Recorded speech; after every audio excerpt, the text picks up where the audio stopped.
Hi, my name is Alia. I am a poet and mentor that focuses on the subconscious mind and subconscious healing, specifically when it comes to manifesting the reality that you want. So this video is called Why We're All Narcissistic, because I've actually been understanding or coming to a lot of realizations about myself recently. And I guess I'm just stream of consciousness blurting out everything that I think to anyone who wants to hear it. Okay, I want to just start with an anecdote. So recently I was in a situation where I got triggered, as we all are sometimes.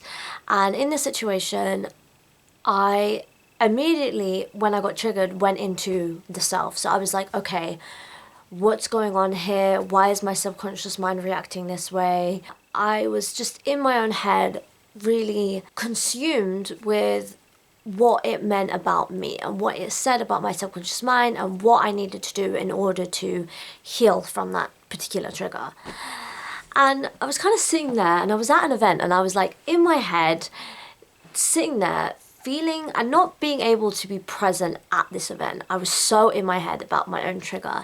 And it made me realize, as a healer, as people who, and this is specifically for people who are doing the work. So this is not for people who have just started out on their journey. For people who've just started out on their journey, it's very imperative and important that you start with the process of shadow work, with the process of uncovering and analyzing and therapizing yourself, going to therapy, using modalities of healing that work for you. But it's very important that you don't just gloss over it and that you actually take the time to understand yourself. And there are multiple elements to this video, but I will just mention that spiritual narcissism is part of this topic, because one thing that happens when people start to become spiritually enlightened, and it's something that Eckhart Tolle talks about in Power of Now. He basically says that as you start to become more self-realized and more conscious, as you start to become more present of your own ego, what happens is that first layer of ego, it dissolves, and you start to feel awakened and enlightened, blah, blah, blah. But what happens is that as you step up on this ladder, what you don't realize is that that next layer that you're peeling back is still another form of ego. And quite frankly, most of the evolutions that we will go through in our life are still forms of ego. To become truly self-realized, to totally step out of the ego and to not let it rule any part of your life is a very tough thing to do, that basically Jesus did, Prophet Muhammad, peace be upon him, did, Buddha did. You know, these really established religious, spiritual figures were able to do this. So, and I'm not saying that it's not possible in your lifetime. I'm just saying that you have to be aware there's a lot of layers that you need to peel back within your own self before you can define, I am enlightened. You are on the path of enlightenment. And I think with spiritual narcissism, what tends to happen, and what I've seen a lot within the spiritual communities that I've witnessed, is this idea of ignorance, of ignoring things, of glossing over things, of not paying attention to certain things because it doesn't benefit the narrative of in your head for your own ego. And it's definitely important when you're manifesting for you to ignore your reality. It's really important for you to pay attention to only what serves you, because ultimately that is how you create your reality. But what is not great is to do it from an ignorant perspective, from a perspective where you're not educated and not aware of everything that you need to be aware of. And this can come in like so many forms. It can come in the form, spiritual narcissism I'm talking about can come in so many forms. It can come in the form of more ego, of feeling, and this is what Eckhart Tolle touches upon, of feeling powerful and better than thou because you have reached a stage of enlightenment and a higher level of consciousness, and you can see other people around you that haven't reached that consciousness, so you start to feel this sense of superiority. That's one form that it can take. That's what he talks about. Another form is ignorance, so ignoring the realities of the world around you, ignoring injustices that happen around you because you just want to focus on peace and love all the time. It's important to focus on peace and love. It's not important to ignore the realities of people who are suffering around you, you know, you can have peace and love and also give back to your community, you know, go to homeless shelters, donate to charity, be aware of the injustices in your community and around the world so that you can actually use your peace and love to benefit the people around you. And you do it from a place of love and prayer rather than anger and frustration. And then there are other forms of spiritual narcissism, but I think that those two are kind of the main ones that I've seen. I mean, if you have spotted any that you would want to mention, you can comment that on the video down below. In the comments, you can comment that. I'd be really interested to hear other forms, because I'm sure there are some that I haven't touched upon. I mean, I've only talked about two. So the other thing that I want to talk about on this topic, and the main thing that I want to talk about today, is narcissism when it comes to the self. Because what I mean by narcissism is not narcissistic disorder, personality disorder, which is an actual, you know, mental health disorder that, you know, can be treated and you can get therapy for. Obviously, it's kind of difficult because if you are a narcissist, you don't know that you're a narcissist and you wouldn't admit that. So, you know, it's hard to get therapy for something that is really difficult to know about yourself. But one thing that I sort of realized is that we all have narcissistic tendencies.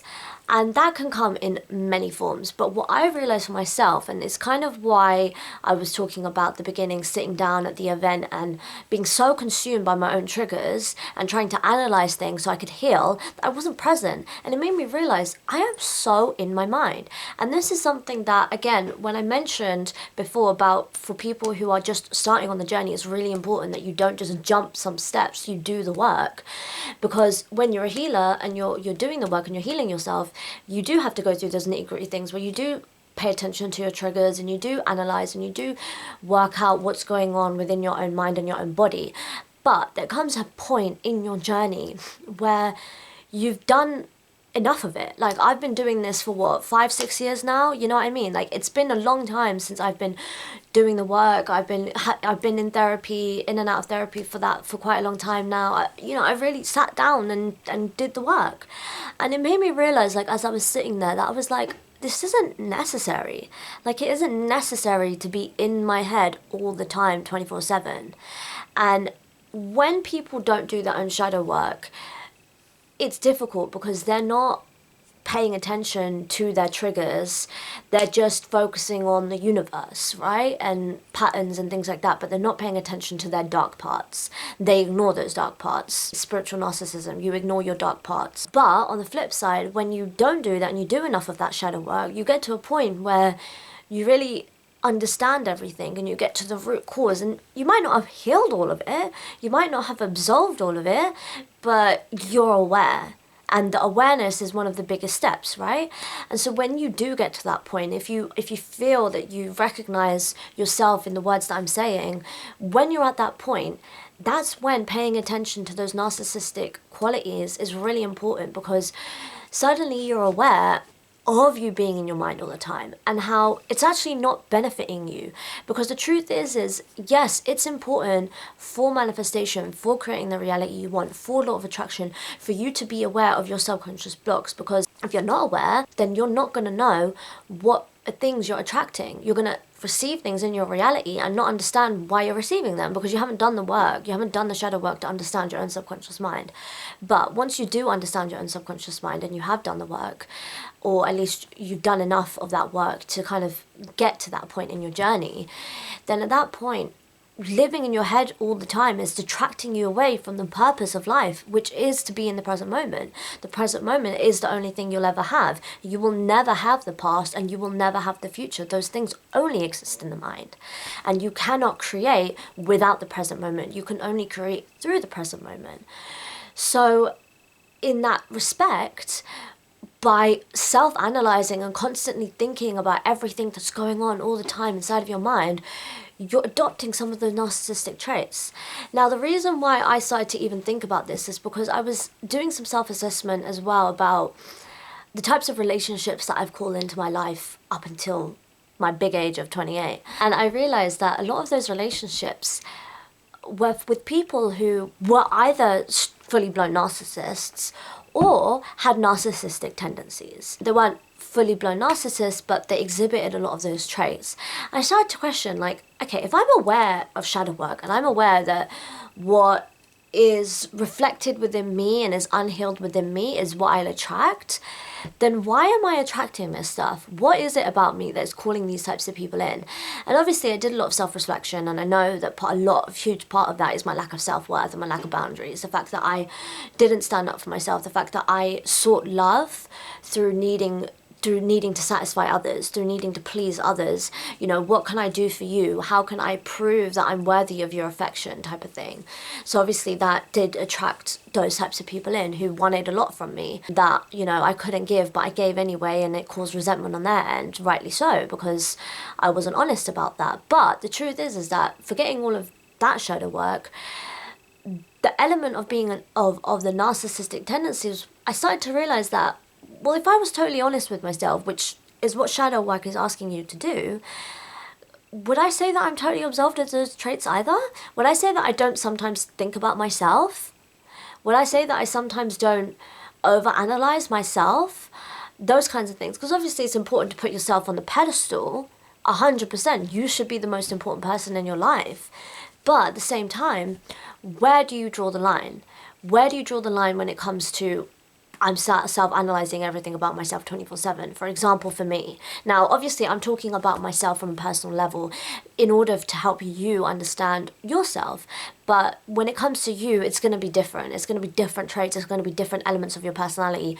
You have to be really honest, and you have to do the shadow work. I do have a shadow work worksheet that taps into all of this and goes really into the nitty-gritties. I help my clients do the shadow work. It can be really hard, but when you have someone like me who's done enough of it to know how to work through it, then it becomes quite easy to figure out. So if you don't want to be alone in that journey, then please check out my website, moonlitpath.co.uk. But the point I'm actually trying to make is that within that, once you've done that shadow work, you start to be really honest with yourself about what are your traits, where are you exhibiting these things. Because the point I'm trying to make is that it is important at the beginning of your journey to, as I said, pay attention to yourself. But it's also important to be aware of how much attention you're giving to yourself, because it's unnecessary to be constantly wrapped up in your mind, self-analyzing every interaction and everything. That is a form of narcissism. And the truth is that that's the ego. It's the ego trying to stay alive, because like I said, this is for those people who have done the work. Once you go past those first steps on your journey and you get closer and closer to self-realization, the ego has less work to do. And so at that point, it's scrambling to find ways to stay alive. It's scrambling to find ways to be useful. Because as Eckhart Tolle says in Power of Now, the ego is a tool, it is a function that a self-realized person uses at the time that is appropriate. By developing that type of relationship with your ego is a struggle, and it can be really hard. And so on that journey, on the way to that point, getting to that point where you don't get so wrapped up in your own problems and your own issues, and you start to be aware of the larger world around you, the larger spirit world around you, allows you to step out of your own ego and out of your own mind for a second to realize that whatever's happening is really not that deep. And whatever you're going through does not need to be analyzed so intensely. Again, I'm talking to the people who have done the work, okay? And so yeah, if that's you, then yes, great. It's important to be aware of your triggers. But every single time that something uncomfortable shows up does not require you to every single time sit down and self-assess and do some shadow work. Sometimes it's literally just about pausing for a second. And this is why meditation can be really helpful, because getting really good at this skill only comes when you meditate. I'm going to be so for real. And this is how I've become really good at this skill, by the way, is that what I do is when something shows up now, over the past couple of weeks, I've been really good at maintaining my state in the present moment. It's been amazing, can't lie. And it's been really cathartic and really freeing. Alhamdulillah, alhamdulillah. That doesn't mean that triggers don't show up. But the difference is, since I had that realization, and since then, what I've been doing is when those triggers show up, I've just paused. I've slowed down, I've taken a second, which is amazing, right? When you have ADHD, to just, pause, take a second, and just with me, what you're going to do right now is you're going to sit there and you're going to feel whatever emotion has come up inside of you from what I've said or from anything that's happened in the day.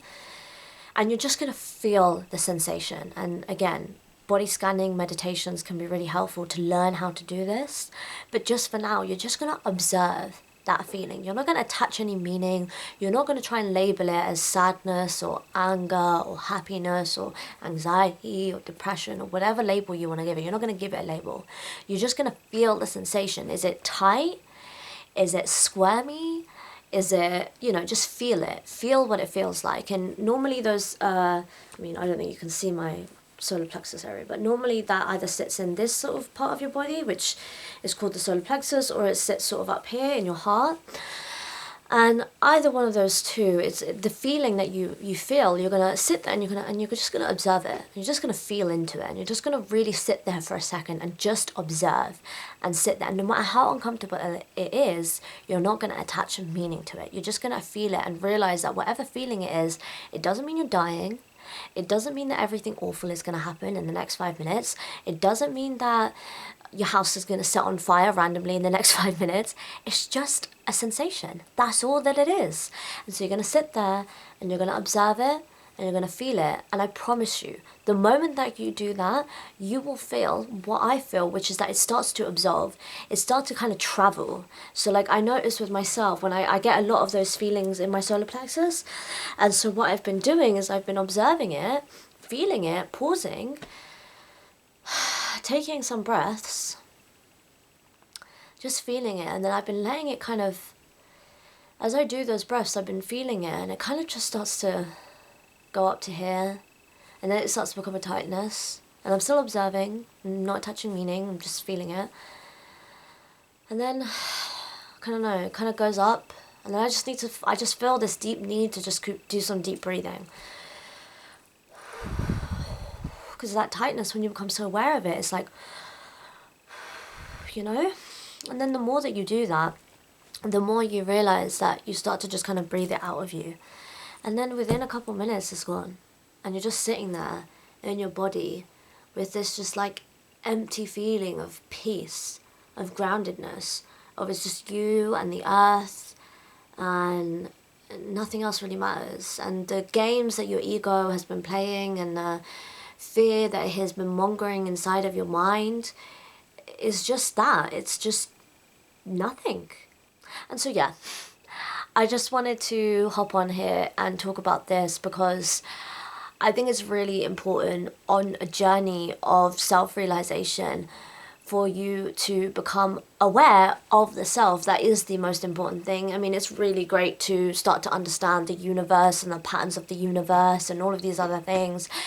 But it doesn't really mean much if you can't do the self-reflection. It doesn't really mean much if you can't be honest with yourself, truly honest with yourself. And you don't have to talk to your friends or your family about it either. Obviously, if you have a professional licensed therapist or coach or someone who can help you with it, by all means. But the point is that you're just sitting with yourself and you're just not putting any judgment on yourself and you're just being honest and aware and you're just letting go. Letting go of the need to be constantly thinking and self-aware of everything that happens inside of you and outside of you in relation to yourself. You are part of this bigger cosmos and it is important to do the work. I know I've said that about 20 times in this video because it is so important because you can't get here if you don't go there. But once you've done that, there will always be more work to do. Don't get me wrong. There will always be more work. There will always be new triggers. There will always be deeper subconscious levels that you haven't untapped yet. But as you go along the journey, you will realize that you don't need to be constantly thinking about yourself all the time. You just need to be present. Okay? So I don't know if this was helpful. I've just had this idea in my head, this video lingering in my head for honestly like a month now. And I've wanted to put it on camera and share it with the world. So if it did help anyone, let me know, comment, like, subscribe. I've got other YouTube videos, I've got a podcast out, I've got meditation videos to help you there. I would also recommend Headspace. It's a really great tool if you have ADHD like me and you need something to start you out with meditation. And yeah, you can find my socials in my description, and if you want to chat and talk about anything you gained, let me know. But yeah, just remember, everything is always working out for you. Stay blessed.